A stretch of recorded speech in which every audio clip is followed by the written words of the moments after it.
Hello दोस्तों, welcome to जिनसा take.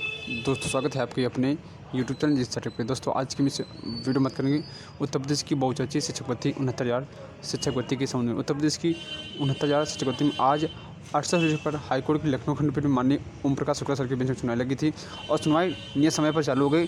सुनवाई 2:17 के आसपास आपकी सुनवाई जो है वो प्रारंभ हो गई। जैसा कि बताया गया था जज साहब की तरफ से कि अगले दिन से यानी 30 तारीख को सुनवाई 2:17 पे चालू होगी, यानी 2:15 चालू होगी। तो उसी क्रम में यहाँ पर जो है आज सुनवाई हुआ है वो 2:15 पे चालू हो गई थी। ठीक है दोस्तों, आज सुनवाई बहुत ही महत्वपूर्ण है ये, क्योंकि आज सुनवाई भी पॉइंट टू पॉइंट हुई है। ठीक है, आज सबसे ज़्यादा समय लिया है वो आशिष चतुर्वेदी ने लिया है। लगभग कम से कम 55 मिनट के आसपास यहाँ पर जो उन्होंने बहस की और बहुत से ऑर्डर दिखाया। केरला का ऑर्डर दिखाया, राजस्थान का ऑर्डर दिखाया और पॉइंट टू पॉइंट बहस भी की। ठीक है, और आज यहाँ पर जो एक बात और सामने निकल के आई है जो कि ये डबल आरक्षण को लेकर, हालांकि उस पर सरकार की तरफ से यहाँ पर जो है जब बहस होगी काउंटर लगाया जाएगा तो यहाँ पर जो है उसका सब कुछ क्लियर हो जाएगा। लेकिन जो आज जो बहस हुई वो पूर्णतया आरक्षण को लेकर हुई है और जो बहस हुई उसमें ये कहा गया है कि ये जो लिस्ट आई है वो गलत है, क्योंकि यहाँ पर जो है जो आरक्षण का घोटाला हुआ है तो उसमें यहाँ पर जो चयनित अभ्यर्थी हैं उनका भी कहना है कि यहाँ पर इसमें आरक्षण घोटाला हुआ है और जो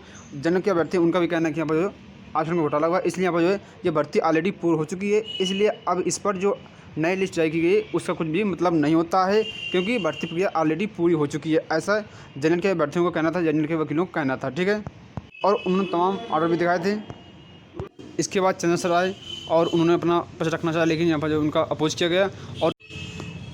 और इसके बाद बुलबुल मैम आई जिन्होंने कम से कम 10 से 15 मिनट अपना पक्ष रखा और इसके बाद उनका कहना था कि हमें समय और चाहिए। इस वजह से यहाँ पर जज साहब ने अगली डेट लगा दी, वो लगा दी थी 6 दिसंबर। ठीक है, यानी 6 दिसंबर को आपकी एक बार फिर से सुनवाई होती नजर आएगी।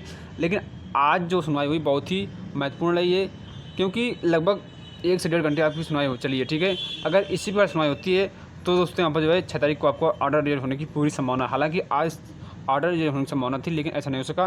लेकिन अब ये समझ लीजिए कि जो 6 तारीख की डेट लगी वो बहुत ही महत्वपूर्ण होने वाली है, क्योंकि आज 3 कैटेगरी सुन ली गया, अब 2 कैटेगरी बची हैं 800 वाले अभ्यर्थियों का और जो 1356 वाले अभ्यर्थी हैं उनमें मैम जो है थोड़ा बोलेंगी। ठीक है, और इसके बाद यहाँ पर जो है आपको जो ऑर्डर रिजल्ट होने की पूरी संभावना है। ठीक है दोस्तों, आप लोग परेशान ना हो, आपकी जो सुनवाई है 6 तारीख वो बहुत ही महत्वपूर्ण होने वाली है। ठीक है, वही बात करने वाले हैं कि आज अभ्यर्थी मिलने गए थे, सचिव सर से मुलाकात की और उप सचिव सर से मुलाकात की। ठीक है, तो उसमें यहाँ पर जो है कुछ जानकारी सामने करके आ रही है कि उनका कहना था कि आपका जो मुद्दा है, जो आपका मैटर है वो कोर्ट में लास्ट स्टेज में चल रहा है और इसके लिए हम उचित पैरवी के लिए यहाँ पर जो है हम अपने सीनियर अधिवक्ता को भी हायर कर रखे हैं और यहाँ पर जो है आपके लिए यहाँ पर जो है उचित पैरवी कर रहे हैं। ठीक है, तो आप लोग परेशान ना हो, आपका मुद्दा वो लास्ट स्टेज में है और संभावना यही है कि लगभग 1 से 2 सुनवाई में आपका जो मुद्दा है वो फाइनल हो जाएगा। ठीक है, ऐसा यहाँ पर जो है STRT सचिव से आश्वासन मिला है। ठीक है, तो आप लोग परेशान ना हो, क्योंकि चुनाव भी है दिसंबर में, जो है निकाय चुनाव भी है। सरकार चाहेगी दिसंबर में चुनाव से पहले ऑर्डर रिजल्ट हो जाए ताकि यहाँ पर जो वोट बैंक है वो भी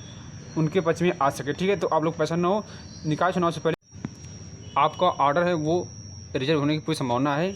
बात करने वाले आज की जो सुनवाई में एक बात स्पष्ट हुई है कि आदि वर्ड आया। ठीक है, तो आदि वर्ड में यहाँ पर पूछेगा कि उसमें एज रिलैक्सेशन, ठीक है, फीस आदमी छूट मिल सकती है। लेकिन अब आदि वर्ड है, इसका मतलब कुछ नहीं होता है।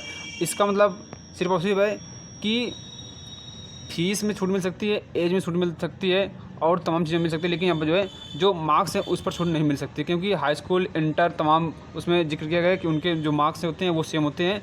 लेकिन जो शिक्षक पात्रता परीक्षा है यहाँ पर जो उसमें भी छूट मिली है और इसके बाद ATI में छूट मिली है। तो इस पर यहाँ पर जो बहस हुई, लेकिन यहाँ पर जो है जो आदि शब्द का जो डिस्क्लोज है वो SCRT अधिकारी के माध्यम से किया जाएगा। ठीक है, उनका एक कहना है, जो सरकारी अधिवक्ता थे उनका कहना है कि इसके लिए हमको समय चाहिए और हम अगली सुनवाई में यहाँ पर जो है इस आदि शब्द का जो बता देंगे कि इसमें क्या क्या लिखा है, यानी इसका मतलब क्या क्या है। ठीक है, क्योंकि जब कटाव वाले मैटर में भी यही हुआ था कि यहाँ पर जो है नियोक्ता का अधिकार होता है कि वो समय समय पर कटाव और अन्य चीज़ों में परिवर्तन कर सकता है। तो इस वजह से यहाँ पर जो है उनका कहना था इसको लेकर हम डिस्क्लोज कर देंगे कि आदि वर्ड का मतलब क्या होता है। ठीक है, तो आप लोग परेशान ना हो आदि वर्ड से, हालांकि काफ़ी बड़ा वर्ड है लेकिन यहाँ पर आप लोगों को परेशान होने की जरूरत नहीं है। ठीक है, तो बात करने वाले अब तक किसका पक्ष मजबूत रहा है, क्या 1356 पर HL मिलने की संभावना है। तो दोस्तों यहाँ पर जो है जिस प्रकार से आज सुनवाई हुई उसमें यहाँ पर जो है फिलहाल की स्थिति में जनरल अभ्यर्थियों का थोड़ा पक्ष मजबूत दिखा, क्योंकि यहाँ पर जो आज जो बहस की है वो जनरल के अभ्यर्थियों के वकीलों ने किया, इस वजह से उनका जो पक्ष है वो मजबूत दिखा है। वही बात करने वाले 1356 में HL मिलने की संभावना दोस्तों यहाँ पर फिलहाल की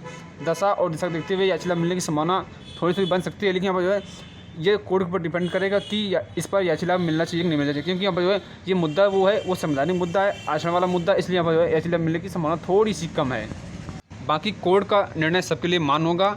अभी तक अगर बात करें किसका पक्ष भारी रहा, तो दोस्तों अब आज की सुनवाई में जो है वो जनरल के अभ्यर्थियों की जो है पक्ष थोड़ा मजबूत दिखा है, क्योंकि उनकी तरफ से बहस की गई है। ठीक है, अगली बहस में बुलबुल गुदरिया मैम बहस करेंगे, और इसके बाद जो अफसरों की तरफ से चयनित अभ्यर्थी हैं उनकी तरफ से जो वकील हायर किए गए हैं वो बहस करेंगे, संदीप सर बहस करेंगे, और जो भाषण सर है जो काउंटर लगाया गया है, जो मतलब कि क्रॉस क्वेश्चन किए गए, उनका जो आंसर है वो देंगे, और इसके बाद जो आपका ऑर्डर है वो रिजर्व हो जाएगा। संभावना यही है कि आपका ऑर्डर वो 6 तारीख को रिजर्व होने की पूरी संभावना है। जैसा भी होगा, जो भी होगा, आपको जिनके देते रहेंगे, लेकिन इतना कंफर्म है कि आपका मुद्दा, आपका केस लास्ट स्टेज में है। संभावना यही है कि 6 तारीख को आपको केस की लास्ट सुनवाई होते आपको केस का ऑर्डर वो रिजर्व होने की पूरी संभावना है। निकाय चुनाव से पहले आपका ऑर्डर वो पक्का है, रिजर्व हो जाएगा।